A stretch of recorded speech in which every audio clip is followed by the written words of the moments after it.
혹시 얼마 전에 텔레비전에서 방영된 프로그램을 혹시 보셨는지 모르겠는데요. 성락침례교회 김기동 목사의 비리를 고발하는 TV 프로그램을 혹시 보셨습니까? 밤늦게 하는 건데 그걸 어떻게 보시나요? 저는 못 봤는데 아마 잘 아시겠지만 김기동 목사와 성락침례교회는 이미 우리 한국교회에서 이단으로 낙인이 찍혀 있는 그런 목사요 교회라고 할 수가 있겠습니다. 귀신을 쫓아내는 것으로 아주 유명한데요. 그러나 그 가르침이 성경에서부터 벗어나 있고, 그래서 그 당시 제가 어렸을 때만 해도 이런 비리나 이런 것들은 없었지만, 그럼에도 불구하고 그 가르치는 것이 성경의 가르침과 크게 벗어나 있어서 이미 이단으로 이렇게 낙인이 찍힌 그런 사람이고 교회였는데, 이번에 고발 프로그램을 통해서 얼마나 참 그 이면의 더러운 모습들을 낱낱이 고발해 주는 모습을 보면서 아마 많은 분들이 충격에 빠졌고 아마 충격을 받았을 거라고 생각을 합니다. 뿐만 아니라 얼마 전에 또 좀 더 오래된 일이지만 만민중앙성결교회의 이재롱 목사라고 하는 사람의 여러 가지 문제들도 방영이 되고 최근에 성추행 등 여러 가지 혐의로 중형을 선고받은 것에 대해서도 혹시 알고 계십니까?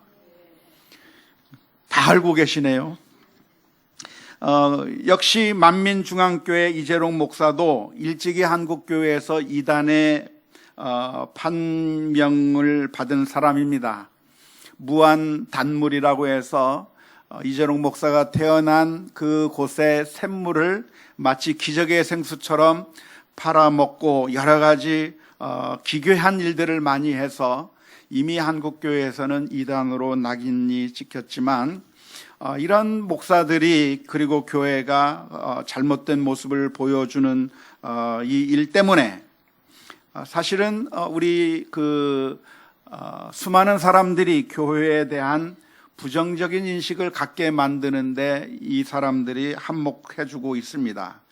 이단이라고 할지라도 불신자들이 볼 때는 이단인지 아닌지 모를 뿐만 아니라 그리고 그 사람이 목사라고 하는 타이틀을 가지고 있고 또 그 목사가 속한 공동체가 교회라고 하는 이름을 가지고 활동을 하고 있기 때문에 기독교 또한 목사에 대한 아주 부정적인 인식을 심어주는데 아주 결정적인 역할들을 하고 있다고 생각을 합니다.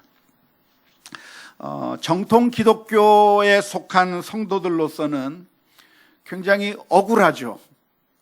우리가 잘못한 게 아닌데 우리와는 관계없는 사이비요, 가짜요, 이단들이 행동한 것인데 그 가짜 목사가 목사 행세를 해서 그래서 사기를 치고 악한 일을 한다고 하면 그러면 정당한 반응이 있다고 한다면 저 사람은 사이비다. 저 사람은 사이비 목사요 가짜 목사라고 하면서 분별을 하고 정말 정상적인 목사와 교회 그리고 사이비 가짜 목사와 가짜 교회를 분별할 수 있으면 좋겠지만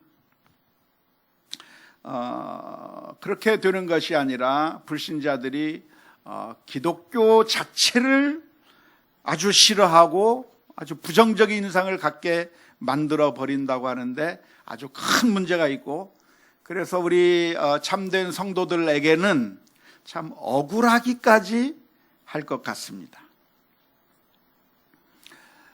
보통 어떤 사람이 의사도 아니면서 의사 행세를 하고 불법 시술을 하면 그러면 어떤 반응이 나오죠?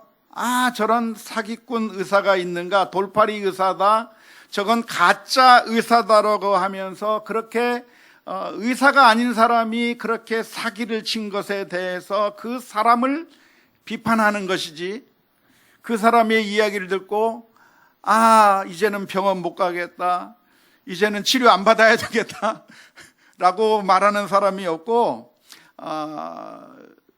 의사는 우리가 신뢰할 수 있고 병원은 우리가 찾아가야 될 것이지만 잘못된 이렇게 사기를 치는 가짜 의사는 우리가 속아내야 된다고 하는 그런 반응이 나오는 것인데, 그런데 유독 기독교와 관련된 이단, 그리고 가짜 목사와 가짜 교회가 잘못을 저지르면 그것이 개인의 문제요, 그 잘못된 사람들의 문제라고 생각하는 것이 아니라 기독교 자체에 대해서 불만을 가지게 되는 그 이유가 무엇일까요? 왜 그럴까요? 가짜 의사가 가짜 의사 활동을 하다가 잡히면 그 사람이 잘못이고 그 사람이 가짜라고 해서 그 사람만 비난을 받게 되는 것인데, 이단, 그러니까 잘못된 목사요, 가짜 목사가 활동을 하다가 그렇게 해서 부정과 비리들이 다 드러나게 되면, 그러면 교회라고 하는 것을 이용해 먹는 가짜 목사니까 저 사람이 나쁘다고 이야기하는 것이 아니라 기독교 전체에 대해서 매도하고 기독교는 믿을 게 안 된다고 그렇게 반응을 보여주는 그 이유가 무엇일까요? 혹시 생각해 보셨습니까? 거기에는 몇 가지 이유가 있겠지만, 여러 가지로 진단해 볼 수가 있겠지만, 그 가운데 하나를 꼽으라고 한다면 이단들만 그런 모습을 보여주고 있는 것이 아니라 정통 기독교라고 하는 교회와 정통에 속한 목사에게서도 이단들이 행하는 모습과 비슷한 모습들이 많이 보여지기 때문에 그렇습니다. 저 사람들만 나쁜 거야, 저 사람들이 잘못된 거야 라고 말하려고 했는데, 그런데 저 사람들이 잘못됐다라고 이야기를 하면서 정통 교회를 바라보니까 이 사람들은 사입이야, 이 사람들은 잘못된 사람들이고 엉터리라고 이야기하면서 정통 기독교 제대로 된 교회라고 하는 교회들을 바라보니까 여기는 정말 우리가 만족할 만한 그런 멋있고 아름다운 모습이 나타나는 것이 아니라 안타깝게도 별로 다를 게 없어요. 정통 교회 내에서도 역시 이단들이 하는 행동과 비슷한 모습들이 계속해서 발견되고 있기 때문에 그렇습니다. 교회에서 복음을 전하는데, 설교 강단 가운데서 복음을 전하는데 무엇을 전합니까? 교회에서 전해야 될 가장 중요한 핵심적인 메시지가 있다고 한다면 그것은 이 세상의 소망이 오직 예수님만 우리의 소망이라고 하는 것을 전하는 것이 정말 참된 교회의 제대로 된 메시지라고 말할 수가 있습니다. 우리가 어디에 소망을 두어야 되는가? 우리가 돈에 소망을 둘 것이 아니고, 이 세상의 권력에 소망을 둘 것이 아니고, 우리의 소망은 오로지 예수님밖에 없다고 하는 사실을 우리가 전해야 되는 것이고, 예수님께서 왜 이 세상에 오셨는가? 우리에게는 소망이 없기 때문에, 우리에게는 아무런 가능성이 없기 때문에 오직 예수 그리스도만이 우리의 참된 소망이라고 하는 것을 전해야 그게 제대로 된 교회라고 말할 수가 있을 것입니다. 그런데 교회를 보면 예수 그리스도를 전하는 것이 아니라 예수 그리스도의 복음은 강단에서 사라져버리고 종교를 이용해서 사람들의 돈을 모으고 헌금을 끌어모으고 그래서 자신의 탐욕을 채우는 일들이 이단들에게서만 일어나는 것이 아니라 일반 교회에서도 우리가 자주 목격하게 되는 모습이기 때문에 그렇습니다. 특별히 목회자가 자기 자신이 무엇인가 대단한 사람이라고 소개하면서 영적으로 위치가 다르고 영적으로 무엇인가 대단한 경지에 올라가 있고 나는 40일 금식 기도를 몇 번씩 했고 성경을 몇 번씩 통달하면서 내가 기도했더니 하나님과 뭔가 직통으로 내가 이야기를 할 수 있는 것인 양 그렇게 자신이 일반 성도들과는 무엇인가 다른 독특하고 특별한 존재라고 자기 자신을 은근슬쩍 이야기하면서 목사가 누구냐? 목사는 하나님의 종이기 때문에 그 옛날 이스라엘 민족이 제사장을 통해서 하나님에게 나아갔듯이 오늘날에도 우리가 그냥 하나님에게 나가는 것이 아니라 하나님의 종 목사를 통해서 하나님에게 나아갈 수 있고 하나님의 종 목사를 통해서 축복을 받을 수 있고 하나님의 종 목사를 통해서 무엇인가 하나님의 놀라운 사랑을 받을 수 있는 것이라고 그렇게 설명하는 잘못된 교회들이 한둘이 아니고 너무나도 많습니다. 그러면서 전하는 말이 하나님의 종 목사를 통해서 축복을 받기도 하고 하나님의 종 목사를 통해서 은혜를 받기도 하고 그리고 기도의 응답도 받을 수 있기 때문에 그러니까 우리가 기도의 응답을 받거나 축복을 받기 위해서는 어떻게 해야 되는가? 하나님의 종 목사에게 잘 대접하고 잘 섬겨야 이 세상에서 축복을 받고 기도의 응답을 받을 수 있는 것이라고 그렇게 잘못된 메시지를 전하는 목사들이 많이 있다는 것이죠. 그런데 이렇게 가르치는 그런 가르침은 성경적인 복음이 아니라 순 가짜입니다. 그것은 엉터리예요. 오해하지 마십시오. 그러니까 목사를 함부로 막대해도 된다고 말씀드리는 것은 아닙니다.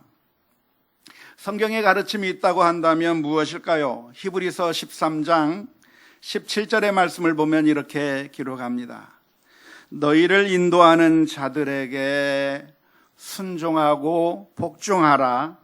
그들은 너희 영혼을 위하여 경성하기를 자신들이 청산할 자인 것 같이 하느니라.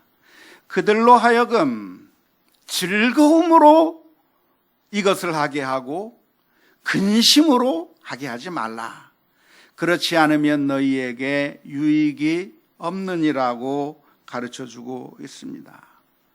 목회자가 하나님의 말씀을 전한다고 한다면 반발할 것이 아니라 그 말씀이 과연 하나님의 말씀인가를 묵상해야 되고 그 말씀이 만일 하나님의 말씀이라고 한다면 그 말씀을 순종하고 따르고 우리들의 마음에 집어넣어야 그것이 바른 반응이라고 말할 수 있을 것이고요. 뿐만 아니라 우리가 모든 사람들을 사랑으로 대해야 하기 때문에 모든 사람들에게 악으로 대하는 것이 아니라 사랑으로 대하는 것이 옳기 때문에 목회자들에게도 사랑으로 대하는 것이 우리가 가져야 될 바른 자세일 거라고 믿습니다. 하지만 거기까지예요.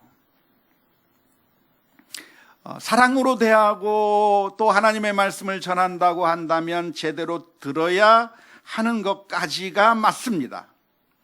그런데 만일 우리가 하나님의 축복을 받으려면 반드시 목사의 축복이 있어야만 하고 기도의 응답을 받으려고 하면 반드시 목사를 통해서만 기도를 받아야 한다고 말하면 그것은 복음이 아니에요. 그건 성경의 말씀이 아니에요. 그것은 잘못된 가르침이라고 말할 수가 있습니다. 이것은 중세 천주교에서 저질렀던 잘못의 반복이라고 말할 수 있겠는데요. 중세 천주교에서는 이렇게 가르쳤습니다. 하나님의 축복을 어떻게 받을 것인가? 죄 용서함을 어떻게 받을 것인가? 그것은 신부에게 달려있다고 가르쳤습니다. 신부, 즉 아버지, 영적인 아버지인 신부에게 나아가서, 마치 그 신부가 우리의 제사장과 같은 사람이니까 그 제사장에게 나가서 죄를 고백하기도 하고, 신부가 축복을 해주면 축복을 받고, 신부가 하나님의 복을 나누어 주면 그 복을 받게 되니까 신부에게 잘해야 되고, 신부에게 엎드려야 되고, 신부에게 복종해야 된다고 가르쳤던 것이 천주교에서 중세시대 때 가르쳤던 내용입니다. 그러한 잘못된 가르침에 대해서 종교개혁자 칼빈과 루터와 그리고 수많은 종교개혁자들이 그게 성경적으로 잘못됐다고 반발을 했어요. 그게 틀렸다고 이야기를 했습니다. 성경의 가르침은 무엇인가? 하나님의 은혜가 사람을 통해서 오는 것이 아니라 직접 우리에게 온다는 거예요. 하나님의 은혜는 어떻게 받는가? 예수 그리스도를 통해서 우리가 받는다는 거예요. 우리가 누구든지 하나님 앞에 나아가기만 하면 하나님께서 은혜를 베풀어 주시고, 아무리 연약한 사람이라고 할지라도 하나님 앞에 나아가기만 하면 하나님께서 은혜를 베풀어 주신다고 하는 것이 성경에서 가르치는 그 종교개혁자들이 재발견한 성경의 가르침이라고 말할 수가 있습니다. 안타깝게도 오늘날 우리 한국 교회가 성경 말씀에 따라 복음을 가르치기보다는 중세 천주교가 타락했던 그 모습을 그대로 반복하면서, 목사가 마치 신부인 양, 목사가 마치 하나님의 복을 나누어 주는 어떤 전권을 가지고 있는 양 말을 하면서, 그래서 종교 권력을 쟁취하고, 그래서 사람들을 착취하고 있는 모습이 우리 주변에서 흔하게 볼 수 있는 모습입니다. 이단들만 그렇게 하고 있는 것이 아니라 정통 교회라고 하는 그 교회들 내에서 많이 보여지고 있다고 하는 것이 큰 문제인 것이죠. 이렇게 우리 주변에 수많은 거짓 선생들이 널려 있다고 했을 때, 그러면 우리는 어떻게 해야 되는가?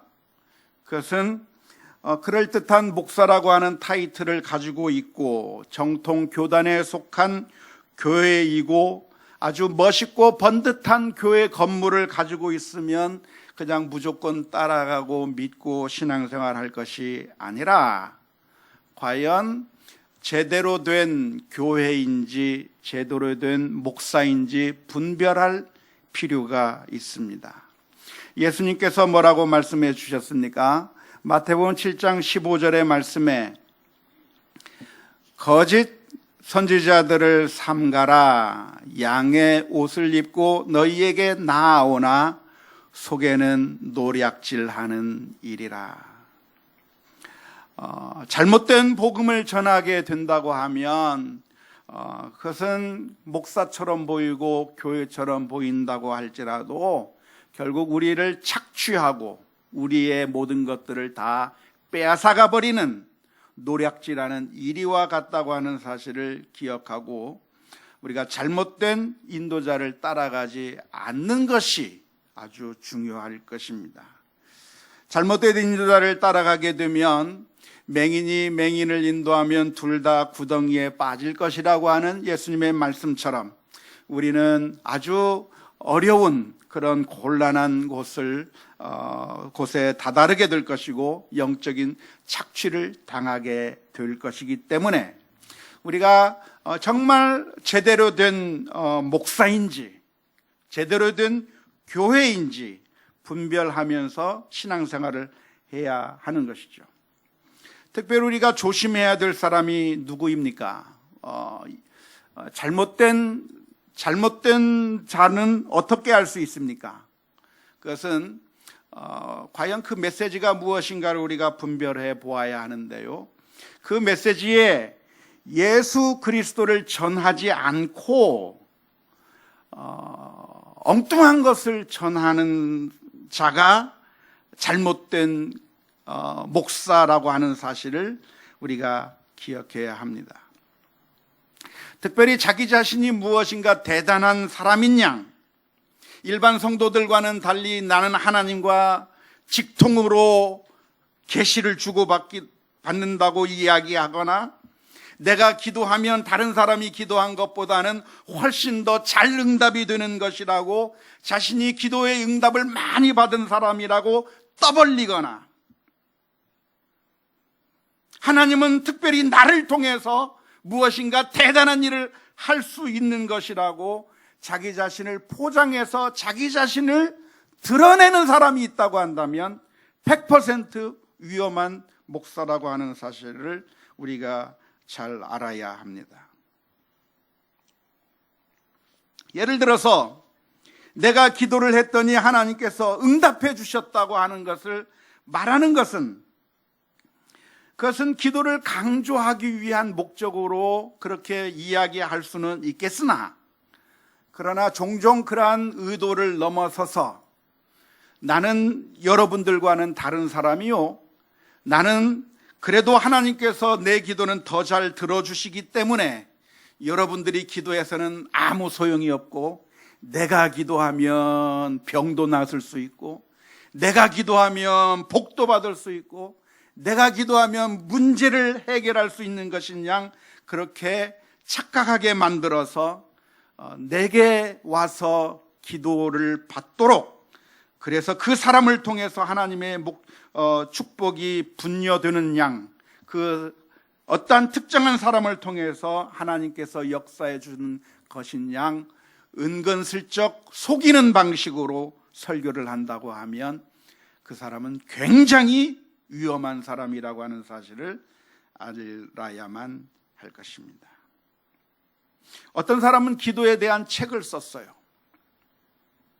그러면서 그 책에 자기가 기도했더니 이런 기적이 나타나고 저런 기적이 나타나고 엄청난 기도의 응답의 이야기를 떠벌리면서 온갖 자랑을 다 해놓았는데 결과적으로 그 책을 읽은 수많은 사람들이 그 사람 앞에 달려가서 기도해달라고 요구하고 그리고 그 사람에게 무엇인가 얻을 게 있는 것이냐 그 사람에게 열광하는 결과를 가져오는 것이 오늘날 우리 한국교회 내에서 너무나도 자주 일어나는 현상이라고 하는 사실을 우리가 잘 분별해야 합니다.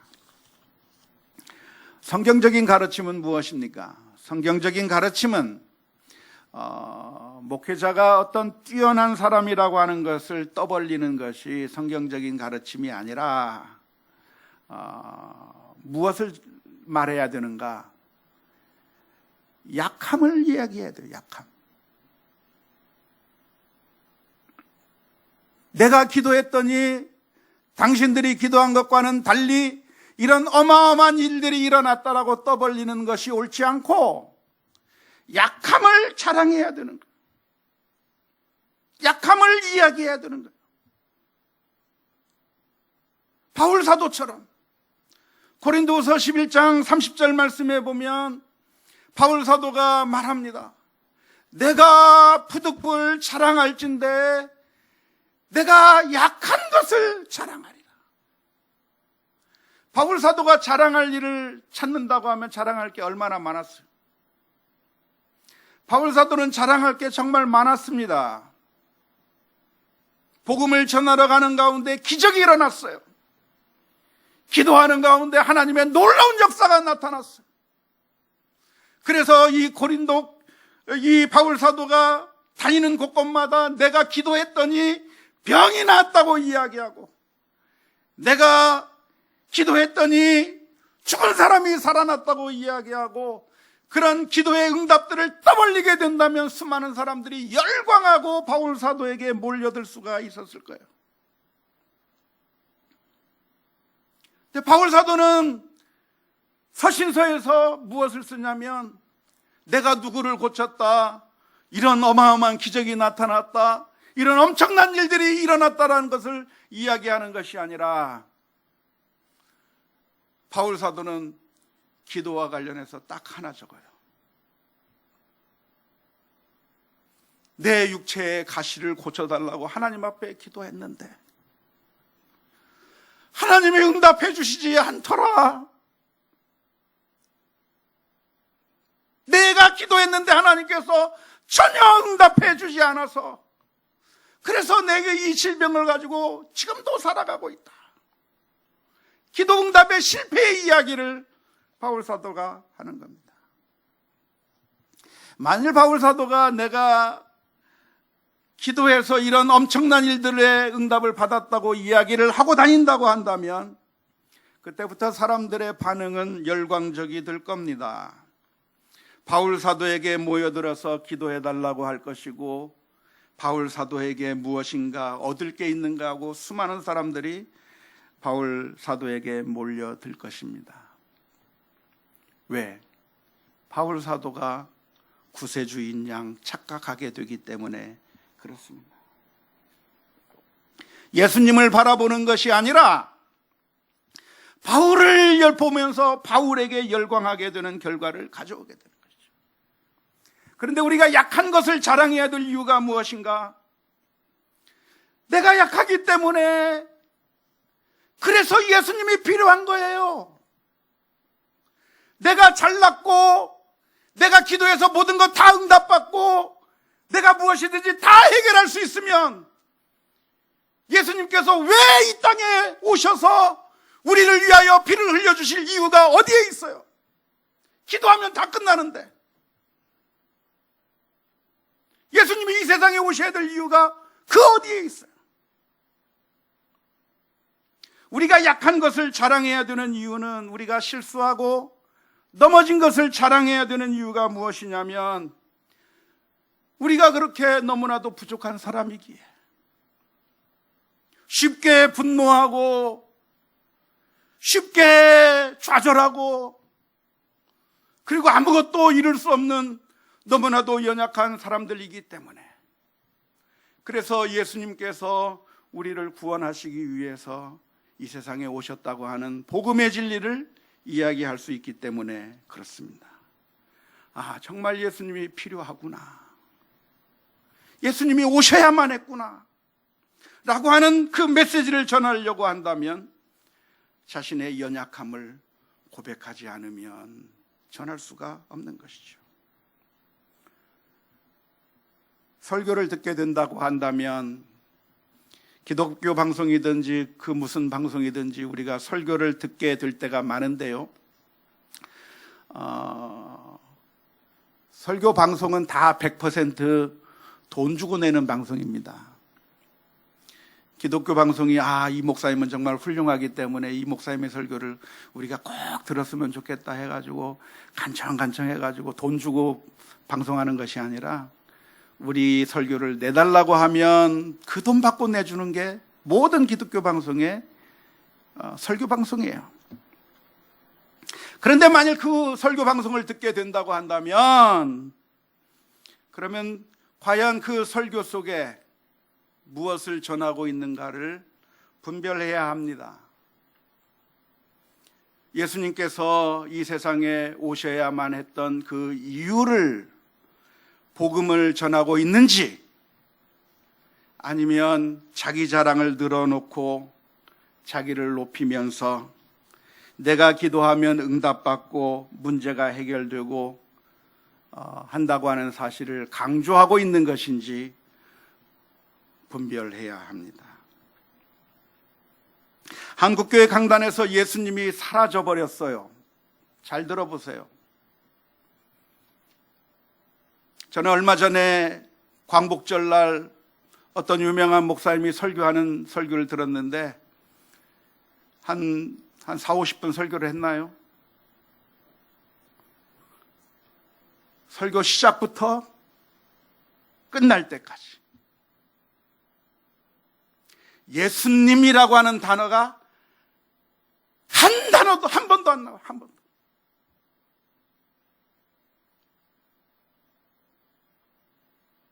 예수님이라고 하는 단어가 등장조차 안 해요. 등장조차 안 해요. 그런데 그게 그 목사님의 문제만이 아니라 들어보세요. 누가 예수님을 얘기하나? 예수님 얘기 안 해요. 여러분들이 열심히 살면 축복받을 겁니다. 여러분들이 믿음으로 살면 승리할 겁니다. 기도하면 응답이 있습니다.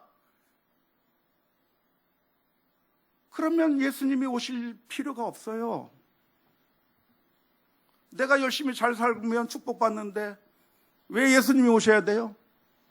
그냥 열심히 신앙생활하면 하나님이 축복해 주시고 행복하고 괜찮은데 예수님이 오실 이유가 없기 때문에 그 메시지 가운데 예수님의 이름이 사라져버리는 거예요.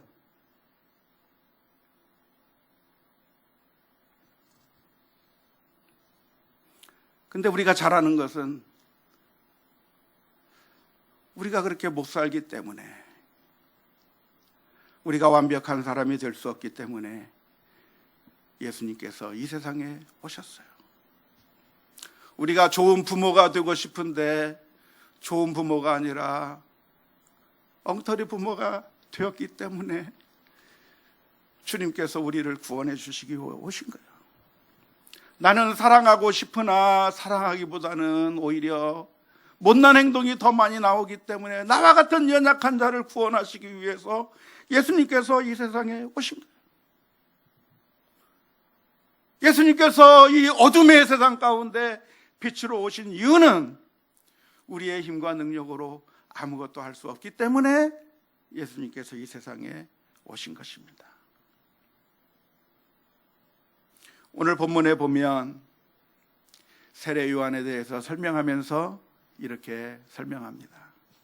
요한복음 1장 6절부터 8절의 말씀에 하나님께로부터 보내심을 받은 사람이 있으니 그의 이름은 요한이라.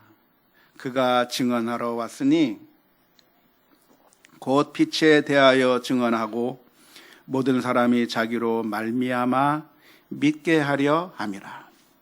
그는 이 빛이 아니요 이 빛에 대하여 증언하러 온 자라. 하나님께서 세례 요한을 보내주셨다고 했는데 이 세례 요한이 와서 한 일이 무엇이냐면 예수님을 소개하기 위해서 왔다는 거예요. 예수님에 대해서 소개하고 이 세례 요한을 통해서 예수님을 받아들이고 믿게 만들기 위해서 세례 요한이 왔는데 성경은 분명하게 말합니다. 그는 이 빛이 아니요.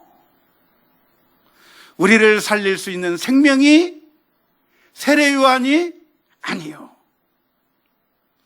하나님께로부터 보냄을 받은 사람은 누구냐? 내 자신을 드러내면서 내가 무엇인가 대단한 것이 된 것이냐, 나는 일반 사람들과 다른 것이 된 것이냐, 자기 자신을 드러내면서 그래서 사람들로부터 인기를 누리고 사람들로부터 많은 것을 얻는 그런 사람이 되라고 보낸 것이 아니라 이 빛에 대해서 나는 빛이 아니기 때문에 이 예수님을 소개하기 위해서 세례 요한이 왔다라고 오늘 성경 말씀이 기록하고 있는 줄로 믿습니다. 우리의 소망이 어디에 있습니까? 참 빛이신 예수님에게만 우리의 참된 소망이 있다고 하는 사실을 발견할 수 있기를 주님의 이름으로 축원합니다. 사람을 따라가면 그 사람 때문에 망하게 돼 있어요. 우리가 텔레비전을 통해서 그 이단의 행동들을 보면 그 이단 목사의 그 잘못된 가르침에 빠져서 모든 것들을 착취당하고 다 빼앗겨버리고 영적으로 착취당하면서 살게 되는 그런 잘못된 길로 가게 되는 모습들을 바라보게 되어 있는데 우리에게 소망은 그런 잘못된 사람을 따라가고 사람에게 소망이 있는 양, 그 어떤 이 세례 요한이나 어떤 종교 지도자가 우리의 소망인 양 그 사람을 따라간다고 하면 결국 우리는 멸망의 길로 갈 수밖에 없다고 하는 사실을 분명하게 기억해야 될 줄로 믿습니다. 우리는 누구를 증거해야 되는가? 예수 그리스도를 증거해야 될 줄로 믿습니다. 세례 요한은 1세기 상황 가운데서 유대인들에게 예수님을 소개하기 위해서 왔습니다. 그 세례 요한을 가리켜서 예수님은 여자가 낳은 자 중에 가장 큰 자라고 말씀해 주셨습니다. 그런데 1세기 시대에 예수님이 누구인지 소개가 필요했던 것처럼 우리 주변의 사람들에게도 예수님이 필요합니다. 예수님이 없어서 고통 가운데 살아가고 있는 사람들이 많이 있는데, 그런 사람들에게 예수님을 소개해야 되는 것은 누가 소개해야 되겠죠? 우리가 소개해야 될 줄로 믿습니다. 한번 따라서 해봅시다. 내가 소개해야 합니다. 어떻게 우리는 예수님을 소개할 수 있습니까? 그것은 내가 빛을 잘 드러내서 소개하는 것이 아니에요. 우리는 빛을 드러낼 만한 능력이 없어요. 하지만 우리가 거룩하게 살지 못하고 우리가 늘 연약함에도 불구하고 어떻게 예수님을 소개할 수 있습니까? 그것은 우리가 경험한 그 예수 그리스도의 은혜를 말할 때 우리는 예수님을 소개할 수 있을 거예요. 내가 잘났던 것, 내가 얼마나 훌륭하고 내가 어떻게 대단한 사람인가를 이야기해서는 예수님을 소개하는 수가 없어. 그런데 예수님을 소개하는 방법은 우리 주님께서 나와 같이 연약한 사람도 사랑해 주셨습니다. 나와 같이 돈 없는 사람도, 나처럼 이제는 아무런 힘도 없는 연약한 사람도 예수님께서는 사랑해 주셨고, 주님을 모른다고 원망했던 사람도 우리 주님께서 사랑해 주시고, 하나님께서 나처럼 연약한 사람을 사랑해 줄 수 있었다고 한다면 바로 당신도 하나님께서 사랑해 주시고 자녀로 영접해 주실 수 있다고 하는 사실을 가르치는 것이, 그것이 바로 복음인 줄로 믿습니다. 식당을 소개하는 것은 음식을 잘해야만 식당을 소개하는 것이 아니라, 어느 집이 맛있다고 소개하는 것은 요리를 할 줄 몰라도 소개할 수 있어요. 나와 같은 사람도 맛보니 맛있더라. 그런데 우리에게 참된 생명의 빛이 예수 그리스도께서 우리의 구세주로 오셨는데, 그 구세주 되신 우리 주님을 우리가 소개할 때 그 사람은 하나님께서 보낸 사람이 되는 줄로 믿습니다.